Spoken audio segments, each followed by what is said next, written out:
देखिए हमने जो कल आपके लिए 1.1 से जो भी हमने वीडियो बनाई थी वहाँ तक के बात जो रह गया था चैप्टर, उससे आगे की जो सवाल थे उनका सॉल्यूशन करेंगे। जैसे 2 तक हो गए थे और जो तीसरा जो सवाल है हमारा, आपको दिखाई दे रहा होगा सही से। अभाज्य गुणनखंड विधि द्वारा निम्नलिखित पूर्णांकों के HCF तथा और LCM ज्ञात कीजिए। मतलब HCF ज्ञात करना और हमें LCM करना है। ऑप्शन हमारे 1, 2, 3 हैं, तो हम पहला ऑप्शन लिख लेते हैं। तीसरे सवाल का पहला ऑप्शन हम लिख लेते हैं 12, 15 और 21।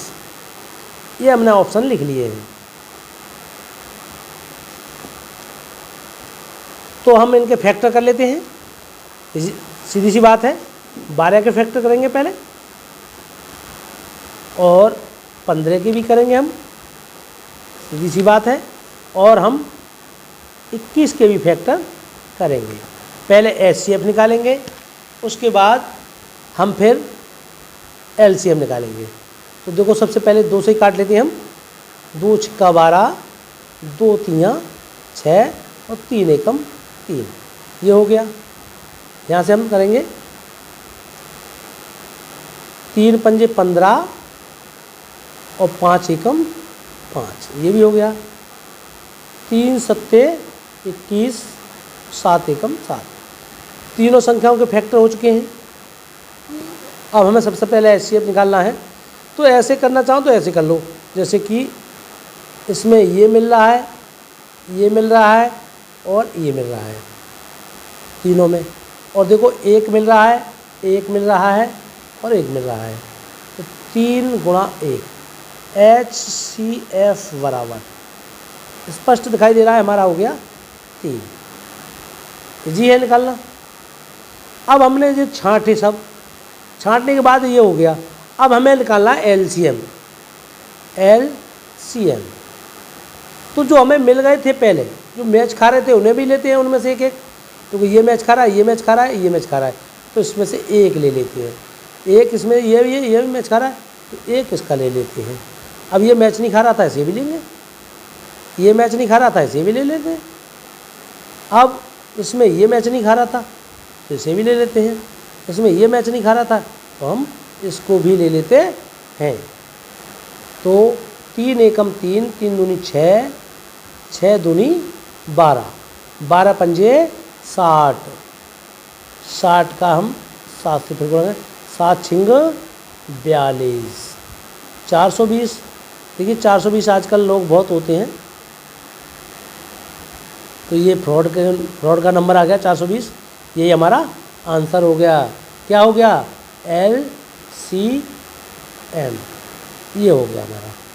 तो ये हमारा HCF हो गया, ये हमारा LCM हो गया। एक तरीका और है, जैसे कि इसके टुकड़े हैं वो हम यहाँ लिख लेते हैं, 2 गुणा 2 गुणा 3 गुणा 1। इसके भी लिख लेते हैं 3 गुणा 5 गुणा 1, और इसके भी लिख लेते हैं 3 गुणा 7 गुणा 1। तो एक इसमें भी मिल रहा है, इसमें सब में मिल रहा है, तो यही हो गया। और एक इसमें मिल रहा है, ये 3, और इसमें भी मिल रहा है 3। तो इस हिसाब से हमारा 3 मिल रहा है और 1 मिल रहा है, 3 गुणा 1 बराबर 3। और जो ना मिलने वाले हैं उनको लिख सकते हैं हम 2 गुणा 2 गुणा 3।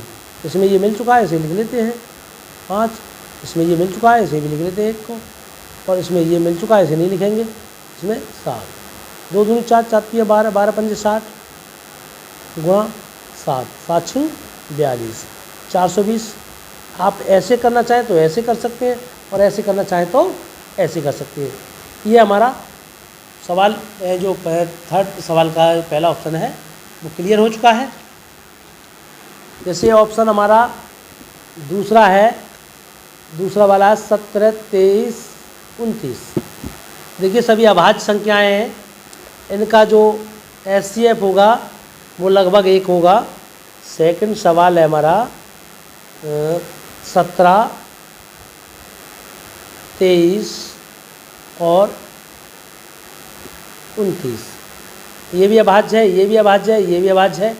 तो हम स्पष्ट है, सीधा सीधा बात है, 17 गुणा 1, 23 गुणा 1, 29 गुणा 1। इनमें केवल एक ये मिल रहा है, एक ये मिल रहा है, एक ये मिल रहा है, तो HCF बराबर एक ही होगा। आसान है निकालना इसका। अब हमें एलसीएम निकालना है, तो तीनों अभाज्य संख्याएं कोई किसी से डिवाइड नहीं हो रही है, इसीलिए हम इन सब की आपस में गुणा कर देंगे। 29, इनकी गुणा जो करोगे आप, यहाँ पर आंसर आ जाएगा। चाहे आप गुणा करके देख लेना। देखिए मैंने तो पहले ही गुणा इसकी कर रखी है, 11, 33, 9। ये मुझे पता है इसकी गुणा इतनी आएगी। अगर आपको कोई डाउट हो तो आप करके देख सकते हैं। ये इसका एलसीएम हो गया, ये एचसीएफ हो गया, ये एलसीएम हो गया। आंसर दोनों तरह से आ चुके हैं। सेकंड भी ऑप्शन हमारा हल हो चुका है, पूरी तरह से हल हो चुका है, क्योंकि ये भी अभाज्य है, ये भी अभाज्य है, ये भी अभाज्य है। तीनों की गुणा करने के बाद ये एलसीएम निकल आएगा। और तीनों से हम 17 एकम 17, 23 एकम 23, 29 एकम 29, इसलिए हमारा एचसीएफ हमारा 1 बनना है। सेकंड ऑप्शन भी हल हो चुका है। अब हम देखते हैं तीसरे ऑप्शन के लिए। इस पेज को भर चुका है, इसे हटा देते हैं, दूसरा पेज ले लेते हैं साफ वाला, और तीसरा ऑप्शन देखते हैं हम। तीसरा ऑप्शन है हमारा 8, 9, 25। 8, 9, 25। तो हम थर्ड वाला ऑप्शन लेते हैं, 8, 9 और 25। तो 8 का हम डिवाइड करते हैं और 9 को भी डिवाइड करते हैं, और हम 25 को भी डिवाइड करते हैं। तो 2 दूनी 4, 2 चौक 8, 2 चौक 8, 2 दूनी 4, 2 एकम 2, डिवाइड हो गया। 3 तियाँ 9, 3 एकम 3, ये भी डिवाइड हो गया। इसको हम 5 से ही काटेंगे, फिर 5 25, 5 एकम 5, तीनों डिवाइड हो चुके हैं। तो देखिए इसमें मिल कौन से रहे, तो मिल तो मुझे मिल रही है, एक ही मिल रहा है और कोई नहीं मिल रहा। देखो यहाँ 5 5 है, यहाँ 3 3 है, यहाँ 2 2 है, कोई आपस में नहीं मिल रहा है। देखिए मासा का मतलब होता है, एचसीएफ का मतलब होता है मिलने वालों को निकाल लाओ, ना मिलने वालों को छोड़ दो। तो ये भैया मिल रहे हैं, ये भैया मिल रहे हैं, ये भैया मिल रहे हैं, इनको निकाल लाओ बाहर। तो मासा या HCF बराबर हमारा हो गया 1। यह आंसर HCF का आ गया। अब हमें निकालना है इसमें मासा, मासा के बाद लासा। तो लासा में हम लिख लेते हैं ना मिलने वाले सब, मिलने वालों में से 1 और ना मिलने वालों में से सब। तो ये तीनों लिख लेते हैं, 2 गुणा 2 गुणा 2 गुणा 3 गुणा 3 गुणा 5 गुणा 5, और इन मिलने वालों में से तीनों में से 1 लिख लेते हैं। अभी हमारा 2 दूनी 4, 4 दूनी 8, 8 8, 3 तियाँ 9, 5 25, वहीं पर आ गए हम लौट के। तो 8 नेम 72 गुणा 25। आसान, मतलब एक बार में मैं आंसर लिख सकता था, मगर एक बार में आंसर इसलिए नहीं लिख रहा हूँ मैं कि आपके समझ में नहीं आएगा कि इन्हें आंसर कहाँ से लिख दिया। सही है। तो देखो 25 दूनी 50 होते हैं हमारे, हासिल 5 हुए, 25 सत्ते कितने होते हैं, लगाओ आइडिया, कितने होते हैं, 175। 175, 5 हासिल के तो 180 हो गए। इस प्रकार हमारा जो आंसर है वो 1800 हो गया। ये हमारा एलसीएम हो गया, एलसीएम बराबर। ये भी ऑप्शन हल हो चुका है। स्क्रीनशॉट लेना चाहें तो स्क्रीनशॉट ले सकते हैं, अपनी कॉपी पे उतारना चाहें तो कॉपी पे उतार सकते हैं। देखिए मैं दोबारा से दिखा देता हूँ, स्क्रीन पे नहीं दिख रहा हो तो देखिए 8, 9 और 25 का हमें एलसीएम और एचसीएफ दोनों निकालने हैं। हमने तीनों संख्या को डिवाइड किया, इसको भी किया, इसको भी किया, इसको भी कर दिया। तीनों में से हमने ये मैच नहीं खा रहा है तीनों से, इसलिए इन्हें छोड़ दिया। एक मैच यहाँ खा रहा है तो एक ले लिया। मासा या एलसीएफ बराबर 1। और जो ना मिलने वाले थे हमने यहाँ लिख लिए, इनकी आपस में गुणा की तो वही निकल के आया 8, 9, 25। और दोनों की जब तीनों की गुणा की गई तो हमारा आंसर आया 1800। एलसीएम हमारा 1800 हो गया। सवाल आपका समाप्त हुआ। अब हम देखते हैं अगला सवाल।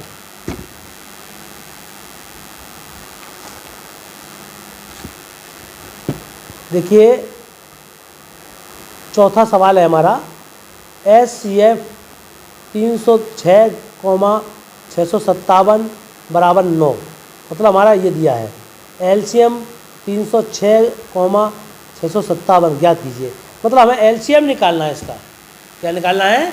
एलसीएम। तो इसने दो संख्याएं दी हैं। कौन कौन सी दी हैं?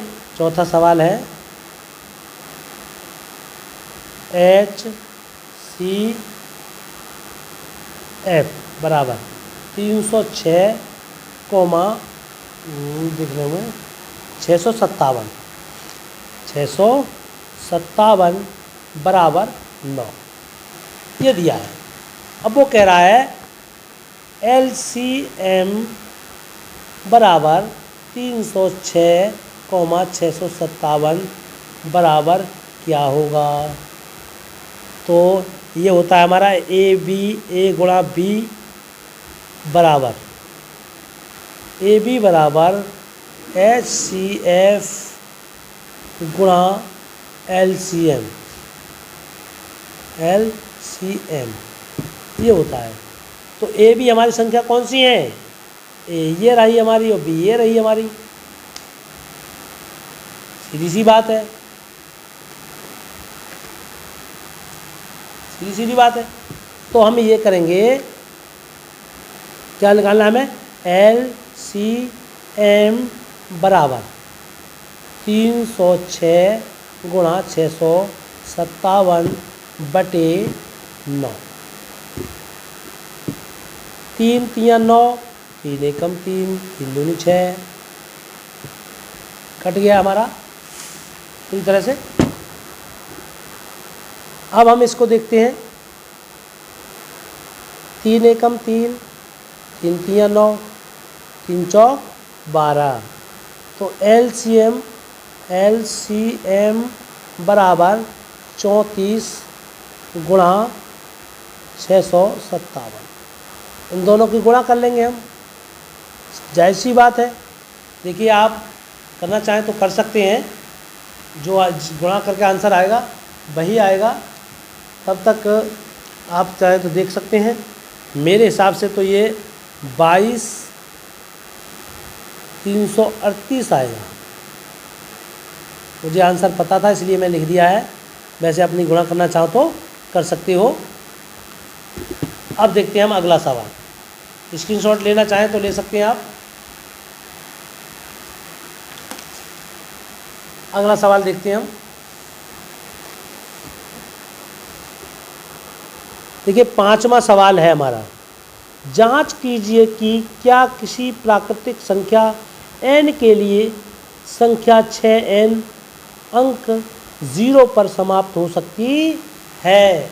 तो देखिए ऐसे जो सवाल होते हैं उनको हम केवल उत्तरमाला में इनके आंसर नहीं होते हैं, इसलिए मैं पहले ही बता देता हूँ उत्तरमाला में इनके आंसर नहीं होते हैं, क्योंकि इनके आंसर बहुत कम दिए होते हैं आंसर। मैं एक पेज निकाल ले रहा हूँ, तब के लिए वेट करें।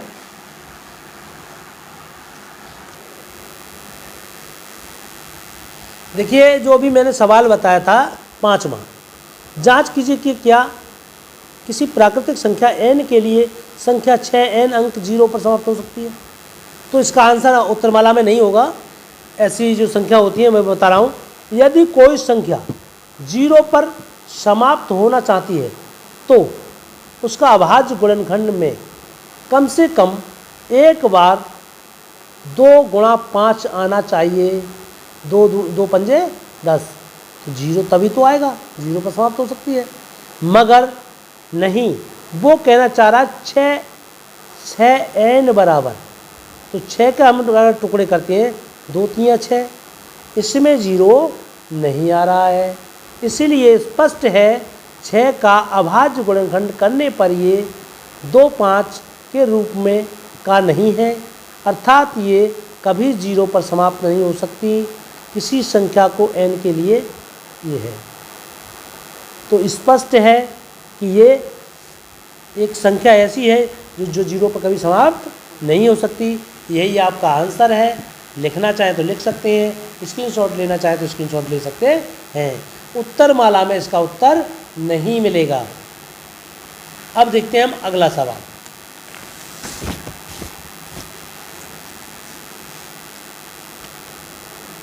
हमारा सवाल है छठा सवाल। व्याख्या कीजिए कि 7 गुणा 11 गुणा 13 प्लस 13 और 7 6 5 4 3 2 1 प्लस 5 भाज्य संख्या क्यों है। तो बताते हैं। देखिए 7 गुणा 11 गुणा 13 प्लस 13, इसको ही ले लेते हैं सबसे पहले। तो इसमें हम 13 वाली संख्या को बाहर निकाल लेते हैं, कॉमन कर लेते हैं। तो 13 हम बाहर ले लेते हैं। 7 गुणा 11 फिर गुणा 1 लेंगे प्लस 1 लेंगे, सीधी सी बात है। 13 11 7 77 गुणा 1 प्लस 1, 13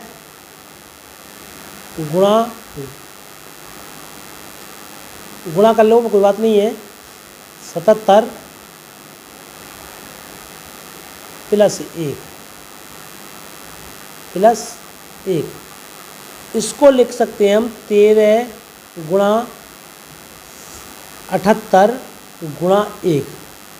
ये 3 संख्या आ गई, मतलब 1 2 3, इसीलिए ये भाज्य संख्या है।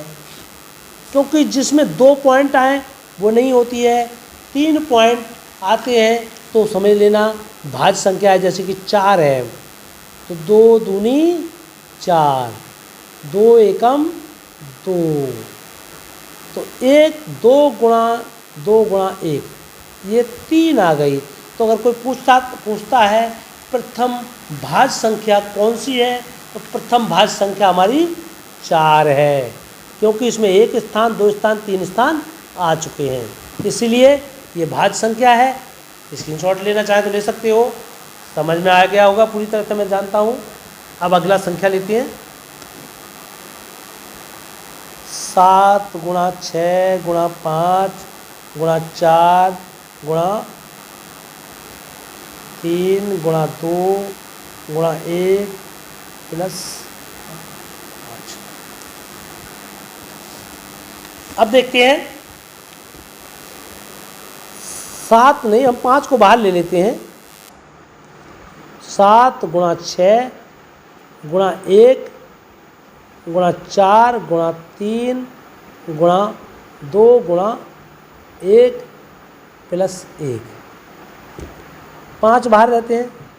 7 छिंग 42, 4 एकम 4 चातियाँ 12, 2 एकम 2 प्लस 1, 12 दूनी 24 प्लस 1 42, 5।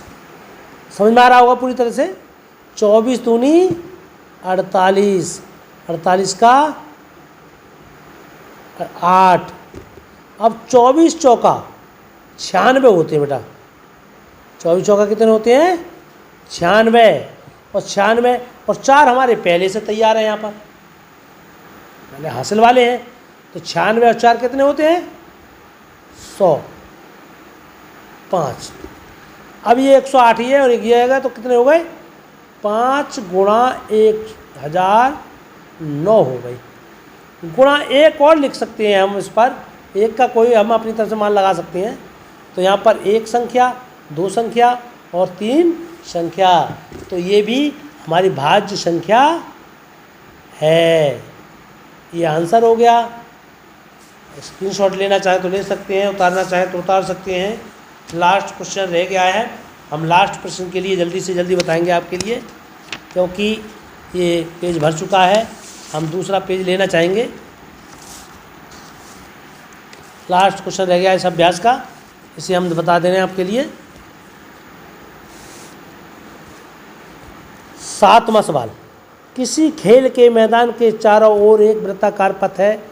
इस मैदान का एक चक्कर लगाने में सोनिया को 18 मिनट लगते हैं, जबकि इसी मैदान का एक चक्कर लगाने में रवि को 12 मिनट लगते हैं। मान लीजिए वे दोनों एक ही स्थान और एक ही समय पर चलना प्रारंभ करके एक ही दिशा में चलते हैं। कितने समय बाद वे पुनः प्रारंभ स्थान पर मिलेंगे? सही है। देखिए 18 और 12 मेन 2 ऑप्शन है, इन्हीं को हम ले लेते हैं। 18 मिनट और 12 मिनट। 18 2 नेम 18, 3 तियाँ 9, 3 एकम 3, 12।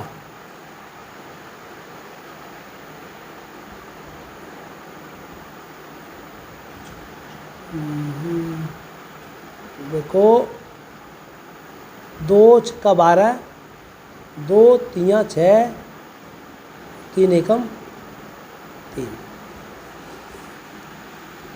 देखिए इसमें एक काम करते हैं, खट्टे काट लेते हैं इनको 18, 12, 2 नेम 18, 2 छक्का 12, 2 9 के 9 ले लो, 2 तियाँ। तो हम इसको करते हैं 3 तियाँ 9, 3 एकम 3, 3 एकम 3। हमें इसका लासा लेना है, बस हमें एलसीएम निकालना है केवल। देखो 2 हो गए, तो 2 गुणा 2 गुणा 3 गुणा 3, 2 दूनी 4, 4 तियाँ 12, 12 तियाँ 36, 36 मिनट, 36 मिनट। यही आंसर हो गया। हमें लासा निकालना है इसका, ना एचसीएफ नहीं निकालना है, नो एचसीएफ नहीं निकालना, केवल हमें क्या निकालना है? एलसीएम। सही है, आंसर ये क्लियर हो गया। 36 मिनट आंसर आएगा इसका। आप इस प्रकार कर सकते हो, ये बिल्कुल ही नहीं करेंगे, केवल ये करेंगे। एचसीएफ निकल आया है, अभ्यास आपकी पूरी तरह समाप्त हो चुकी है।